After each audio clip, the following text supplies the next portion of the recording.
One question I see quite frequently is what are stratagems and which ones should I be using in the Storm of Stratagems KVK? So today we are talking about all of the different stratagems available as well as the different portfolios that you have available throughout the KVK. So as you can see here, you start with a beginner's folio, and this allows you to have one leadership, one warfare, one support, and one universal stratagem. As you go through the KVK, you can see down here, it shows you exactly when you get the new folio, finishing the Lost Kingdom Chronicle Revenge and the Lost Kingdom Chronicle Siege of the Land. So these different folios allow you to pair yourself with different stratagems. So again, today we are talking about which stratagems are the best, which ones you should be choosing for what kind of player you are, and how to choose which stratagems you use. So when looking at the stratagems you have available, you have a ton of different options. Like I said, you have leadership, you have warfare, and you have support. One thing to keep in mind is that you are only able to change the folios once every 70 hours for free. Anything after that, you have to use stratagem points, which you can earn through bastion quests.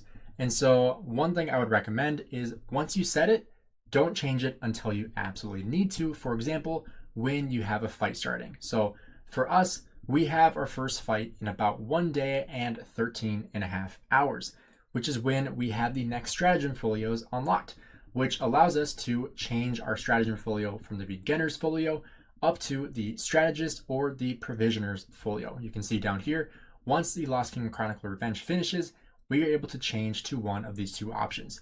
So the thing to take into account here is that in the strategist folio, you have 2 leadership, 1 warfare, 1 support, and 1 universal, versus the provisioner's folio is going to be 1 leadership, 1 warfare, 2 support, and 1 universal. So the important thing about the universal is that you can choose any of the options here, whether it's leadership, warfare, or support in this universal folio, in this universal slot.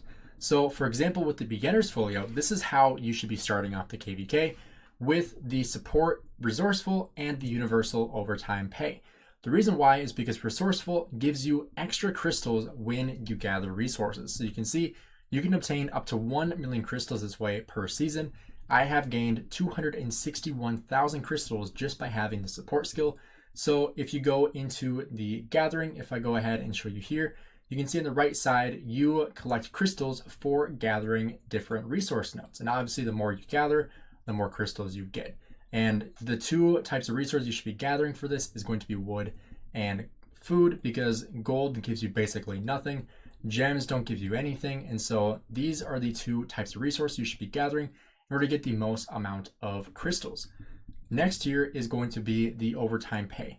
The reason why this is really good is because it gives you 1 extra bastion quest every single day, which is huge when it comes to progressing your bastions, getting more crystals, getting further into your bastions, getting more favor, and increasing your production speed of your mine, which is very, very important. So you want to make sure you get these 2 for sure at the very beginning.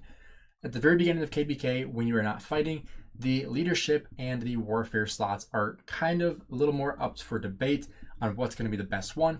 When it comes to leadership, I am personally using martial talent. I'm going to be changing that here soon once we get into the fighting. But as we go into here, you can see martial talent. When you select an artifact, a troop secondary commander is equipped with an artifact. Any skills they have that apply to a single unit type will instead apply to a different unit type. So for example, if you have a commander such as YSG who only gives stats to archers, you can put those stats from archers and switch it to infantry and use YSG with an infantry commander to do more damage to infantry. So this is a really cool skill. I probably actually will keep this for KVK, but like I said before, there are a lot of different options.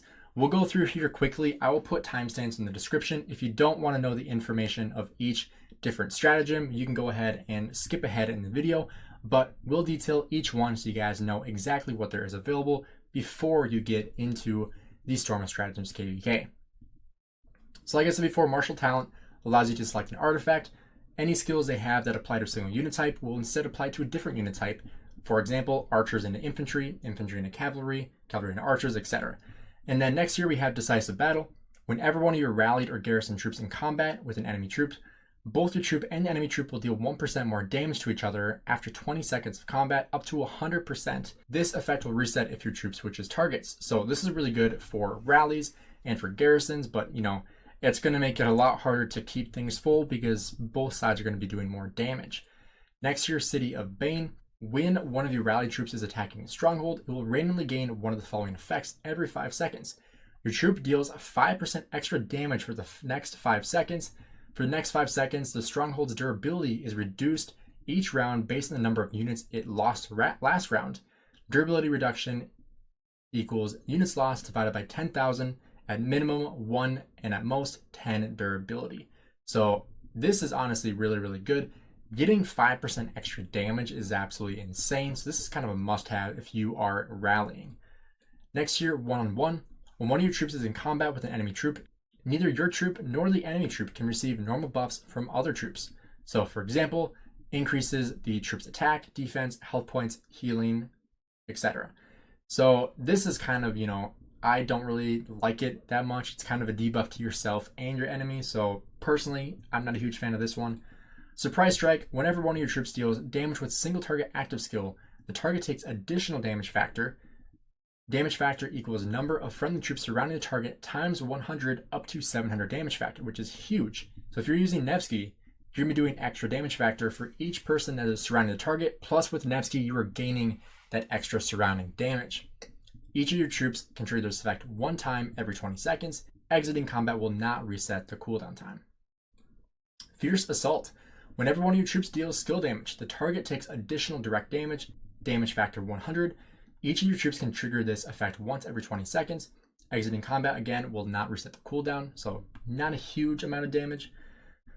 Rousing Drums. Whenever one of your troops receives a buff from another troop, it takes 10% less damage for the next 5 seconds. Each of your troops can trigger once every 10 seconds. This is really, really solid. 10% less damage for 5 seconds is honestly crazy. So this is one skill that you really need to use for the open field.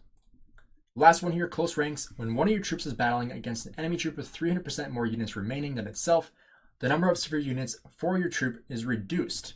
Severe wound reduction equals number of friendly troops surrounding the enemy times 1%, capped at 5 surrounding troops or 10%.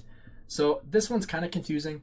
If you are battling somebody that has way more troops than you do, and like say you're in the red and they are full health, which is kind of selective in the amount of fighting you're going to be having done, you're going to take less sev wounds, which obviously you're not going to trade good anyway, but it's going to save you some resources. So not a horrible one, not the best, kind of so-so. Next here with Warfare, we have quite a bit more with Warfare. So we're going to speed through these ones because, like I said, there's a lot more than in Leadership. Leadership, you have 7 options. Warfare, you have quite a few more. You have 15, 16 actually. So here, the Breakneck, gaining 10% march speed. Pretty solid there. I really like that one. Inspired, troops with an artifact deal 5% extra damage in map battles. This is insane. So, for example, if I'm using an artifact, having this will make that artifact commander deal 5% extra damage in map battles. So not in a rally or in a garrison, but on the map, which is crazy. Like, that is insane. So this is a must-have when you get to the point where you can have 2 Warfare. So Battle Tested upgrades the Decisive Battle. So I'll remind you here, Decisive Battle, whenever one of your rallied or garrisoned troops in combat with an enemy troop, both your troop and the enemy troop will deal 1% more damage to each other after 20 seconds of combat.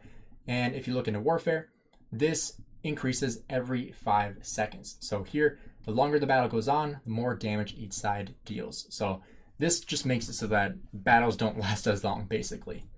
Next here, Siege Engines. Whenever you reduce a stronghold's durability, its durability is reduced by an extra 1 point. Not sure if that's 1% or what the point really means, but that is interesting. Combat Experience. When one of your rallied or garrisoned troops is in combat, the damage it deals is increased by 1% every 30 seconds up to 10%.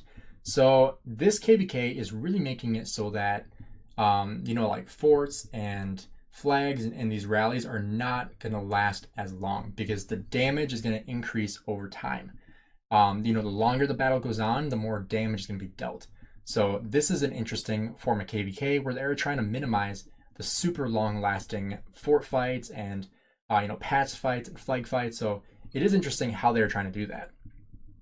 Blood in the Water. Whenever one of your troops defeats a troop from a different camp, the cooldowns for Surprise Strike and Fierce Assault stratagem are reset for that troop. So Surprise Strike, single target active skill deals additional damage, then Fierce Assault, dealing skill damage deals additional damage. So this is paired with those two stratagems, so you have to have both of those in your lineup for this to work. So that's interesting because you have certain things that pair with other things, so there is synergy with these different stratagems. Proven Valor reduces the cooldowns for the Surprise Strike and Fierce Assault, same as before. Stratagems to 10 seconds instead of 20. Rhythm of War increase the duration of the damage reduction effect from the Rousing Drums stratagems to 7 seconds, which receives buffs from allies, reduce the damage that your troops take. So when you receive a buff, you're reducing the damage, so this is going to increase that to 7 seconds instead of 10. Now one step back, increase the severe wound reduction of the close rank stratagem. If your troop has less than 60% units remaining, number of friendly troops surrounding the enemy 1.5%. So increase the severe wound reduction from the close ranks, which is your troops take fewer severe wounds when the fighting enemy has more units remaining than them. So if you have less than 60% units remaining, plus the number of friendly troops surrounding the enemy, you take less severe wounds. Bloody Bravery. When any of your troops has less than 20% units remaining, deals extra 5% damage. So basically like a mini version of Leonidas. Funny because it has a picture of Leonidas there. Formidable Force. Whenever your rallied or garrison troop launches an attack, has a 10% chance to deal additional direct damage to the target. Damage factor 500. Each of your troops can trigger this effect once every 5 seconds. Standing alone, your troops gain 10% attack if they aren't benefiting from buffs from other troops. So probably not going to have this go very often because you're probably going to be getting a lot of buffs. Invictus. Whenever one of your troops defeats a troop from a different camp, its active skills deal 10% extra damage for the next 20 seconds. You will not lose this effect after exiting combat. This is insane. This is kind of like Hook Bing's skill, where he increases damage when he kills somebody, or he does more damage after he kills a different troop. So this is really interesting. I really love this one because I think this one's a must-have for the open field because you're going to be killing a lot of people from different camps or defeating those units, so you're going to be doing a lot more damage. Active skills dealing 10% extra damage. That's crazy. So this one is a must-have. Annihilation. Whenever one of your troops deals skill damage to 3 or more targets at the same time, gains 10% attack for 10 seconds. So put this on your AoE marches. Common Foe. Whenever one of your troops buffs another troop, gains a shield for 5 seconds. Each of your troops can trigger this effect once every 10 seconds. So they're going to be buffing Trajan a little bit here. When you're buffing another troop, you're be gaining the shield, which is really nice. And then lastly, Beatdown upgrades leadership type stratagems that count the number of friendly enemy troops surrounding an enemy. If the number of surrounding troops is greater than 1, it increases the number of surrounding troops by 2 for the purposes of the effect calculation. Also increases the limit of how many surrounding troops can be counted. So this just increases all the leadership type stratagems, like it says here. So now you're getting double the effect for the surrounding troops, which is really interesting. Then finally here we have support. So support, like I said before, resourceful. Gathering resources will earn you extra crystals, up to 1 million crystals in a season. I have 261,000, which is awesome. Overtime pay adds 1 bastion quest every day. Doggy Dog. Your garrison or rally units deal extra damage to lower tier enemy units. This does not apply to field troops. So if people are putting tier 4, tier 3, tier 2, tier 1 in a rally, the garrison is going to do more damage to those units, so it's going to die a lot faster. So make sure you're putting T5 or T4 into your rallies and your garrisons. Allies can dispatch 2 troops to rally attacks that you launch. So this is really only for rally leaders. It's probably not really going to be used a whole lot because people don't really want to have a whole lot of support in there when it comes to rallying, especially for rally leads. So this will allow people to dispatch more than 1 troop at a time into a rally, which is cool. It'll be interesting when it comes to using farm accounts, but this is an interesting stat here. Kind-hearted increases your hospital capacity by 30%. So if you are taking a city rally, or if you might log off while you're in the middle of a war zone, I don't know why you do that, but if you did, increasing your hospital capacity by 30% is going to be huge. Run that with France. Take a city rally. You'll not take any dead troops. Makeshift supplies reduces the healing cost of units by 10%. This is huge. This is going to be a must-have for open field because, you know, that's just insane. And similar to that, triage reduces the number of 7 wounds for your field troops by 8%. These units instead will be slightly wounded. These units will instead be slightly wounded. So very similar to the makeshift splints, but this will also save you on speed ups. So the way I would distinguish this, if you are short on speed ups, this is going to be the way to go because you're going to have less 7 wounds in general. If you're only short on resources and you don't care about speed ups, you have tons of speed ups, then this is the way to go. So these two are must-haves. You kind of have to choose which one you want. You could run both if you have, you know, a certain stratagem folio where you can have 2, or you can use a universal on one of them. So, you know, you can kind of choose which one best fits for you. Then we have 1 heart, 1 mind. Field troops deal 3% extra damage. When garrisoning or rally attacking a stronghold, every one of your troops taking part provide a 1% damage bonus to the captain. This effect can stack up to 5 times and does not apply to field troops. So 3% extra damage on the field is pretty awesome. This is non-rallied garrison troops on the map, excluding resource points. So not sitting in a resource point, but, you know, fighting on the field. And then lastly, accolades. Sev wounding or killing another governor's units will earn you rewards, including resource items. You can earn up to 3 million of each type of resource per day. So it's going to be food, wood, stone, and gold. I wish this was going to be crystals. That would be amazing if you could do that, but they're not going to do that. So really, not really all that great. Probably don't even want to use this unless it's on a farm account maybe, but not really going to be something that you use. But looking back at the different folios you have available, when you get into the first fight, these are the first 2 you have available. So definitely going to be the strategist folio if you are fighting. If you're using a farm account or, you know, like a battle farm, provisioners folio probably going to be the way you go. When you get into the end of the fighting and probably, you know, after the Siege of the Lands, it's probably going to be around Kingsland. The Battlemaster folio is going to be the better one, just because, you know, you don't really need a whole lot of the support skills. You'd much rather have more of the leadership and combat skills. So Battlemaster's folio and Strategist folio are the 2 that you want to go for. But the very beginning of KVK, at least having resourceful and overtime pay is a must-have. These 2, you can kind of choose which one you want, but these 2 are an absolute must-have. And like I said before, don't try to edit these stratagems super often. Use the free one that you have every 70 hours. And then also make sure you're doing your Bastion quest. You get the resource that you need here, the stratagem points. When you complete a Bastion quest, I'll show you here, you do receive 15 of these stratagem points. So for everyone you do receive 15 of those stratagems. So make sure you are doing your Bastions, getting that extra one as well. So you get 16 every day instead of 15. So this is my recommendation for the Storm of Stratagems. If you guys have a different strategy that you want to share in the comments, feel free to do that down below. Thank you for everyone who checked out the video here. Hope you have a great rest of your day.